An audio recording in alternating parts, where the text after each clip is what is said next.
Terima kasih pimpinan dan anggota Komisi 3 yang saya hormati.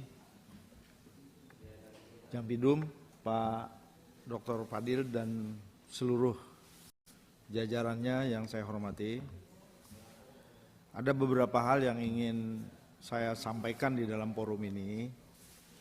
Pertama, mungkin tentang moralitas jaksa ini. Bahwa sebagai penegak hukum, banyak celah yang bisa digunakan yang menjurus kepada abuse of power. Harapannya adalah hal-hal ini hilang 100% tidak mungkin. Tapi kalau berkurang tentunya atas apa? Kinerja dari Jampidum terhadap para jaksa-jaksa yang ada di bawahnya.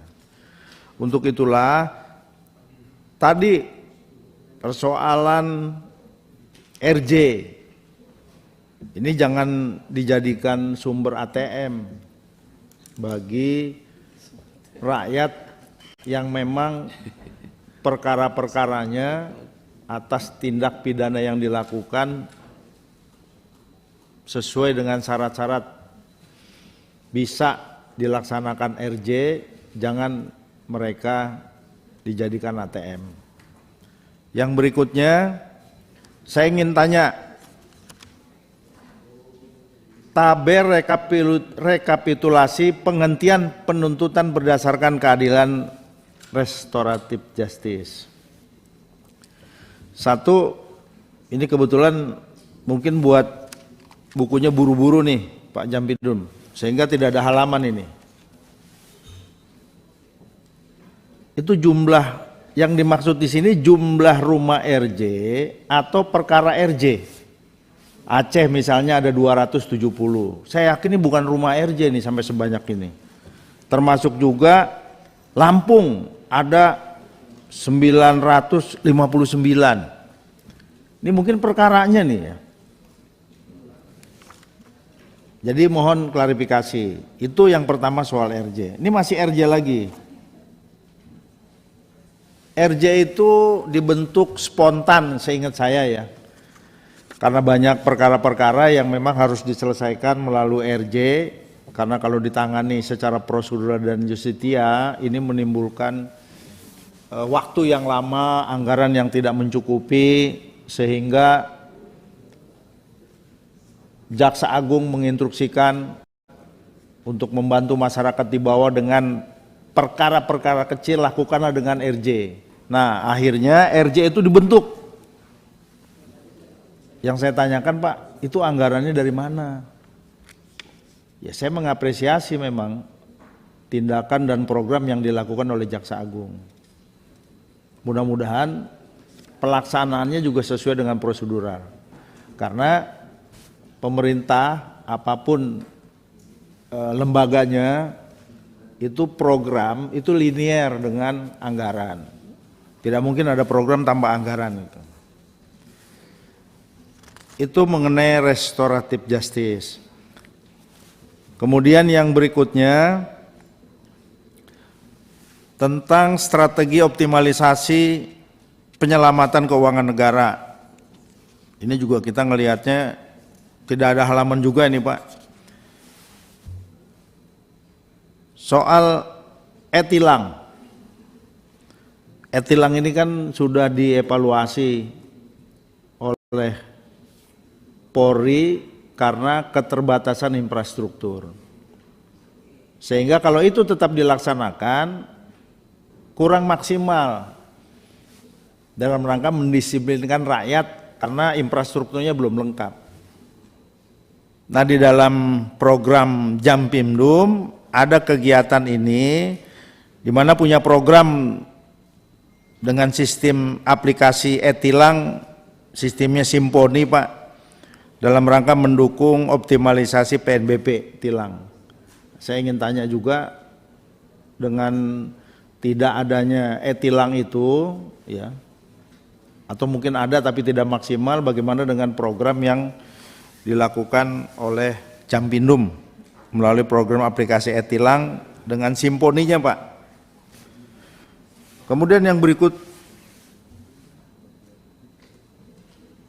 saya mengkritisi tentang review terhadap potensi PNBP yang sedang proses pembahasan.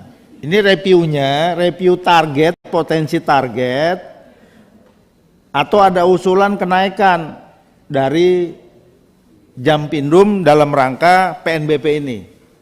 Kan kalau tidak dijelaskan kita bingung nih, peningkatan itu sumbernya dari mana gitu. Ya. Jadi apa ada rencana kenaikan PNBP? Ya, saya berharap sih dalam situasi seperti ini jangan dilakukan, tapi kalau optimalisasinya saya setuju. Yang tidak dapat, tidak kena itu harus, atau under table itu harus dioptimalisasikan. Kemudian tentang capaian yang sudah dilakukan, itu ada kasus-kasus Sambo, CS, ya, kemudian lain-lainnya. Ini disebut perkara yang menarik perhatian, FS, kemudian ada lagi Hendra Kurniawan, dan kasus Kanjuruhan. Saya ingin menyampaikan dalam forum ini bahwa penanganan kasus Kanjuruhan itu belum menciptakan keadilan bagi para keluarga korban. Saya mencurigai ada lokalisasi, bukan lokalisasi ya, dilokalisir ya. Nggak sengaja saya ngomong supaya nggak ngantuk gitu. Jadi jangan dilokalisir. Ya, Pak Jampidum itu kalau ke Malang, Pak. Ya Pak Jampidum, kalau ke Malang itu pasti lihat di semua gang, di semua jalan. Ya, mereka menuntut keadilan kasus Kanjuruhan ini. Yang Bapak sampaikan sedang dalam penanganan, ini harus maksimal Pak, orang-orang yang menjadi korban dalam kasus Kanjuruhan ini. Jadi jangan dilokalisir untuk menyelamatkan beberapa orang, dijadikanlah korbannya, maksud saya bukan korban, tapi para TSK-nya orang-orang kecil juga. Dan saya yakin kalau itu terus terjadi, maka yang namanya spanduk-spanduk dibuat tangan oleh rakyat, itu tidak akan berhenti, tidak akan diturunkan tuh sampai kapanpun. Kemudian yang berikutnya, bahwa laporan ICW tahun 2022 ini merilis tentang kerugian negara yang disebabkan oleh korupsi. Itu jumlahnya 42,747 triliun yang ditangani oleh Kejaksaan. 2022 Pak. Ya berdasarkan catatan mereka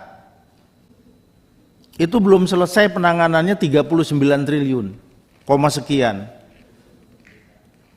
Jadi masih sedikit ya upaya yang dilakukan oleh Kejaksaan. Mungkin belum ingkrah mungkin, tapi harapan saya adalah belum selesainya 39 sekian triliun ini memang sedang berproses, tidak diabaikan oleh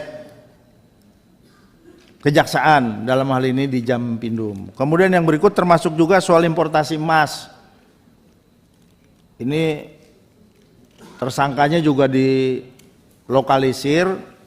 Hari ini sudah ramai di medsos pernyataan Menko Polhukam Pak Mahfud bahwa tidak akan lama lagi ada tersangka berikutnya yang terlibat dalam importasi emas ini.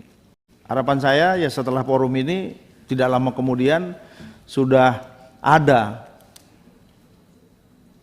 dan khusus tentang masalah-masalah yang terjadi di masyarakat kurang direspon oleh aparat hukum dalam hal ini Kejaksaan.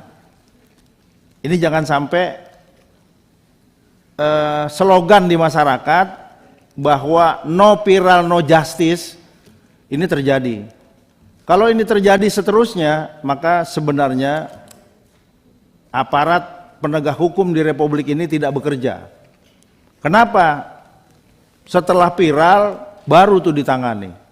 Kalau tidak viral ya didiamkan saja dengan alasan banyak perkara-perkara ini yang belum diselesaikan. Itu mungkin pimpinan yang dapat saya sampaikan. Terima kasih. Assalamualaikum warahmatullahi wabarakatuh.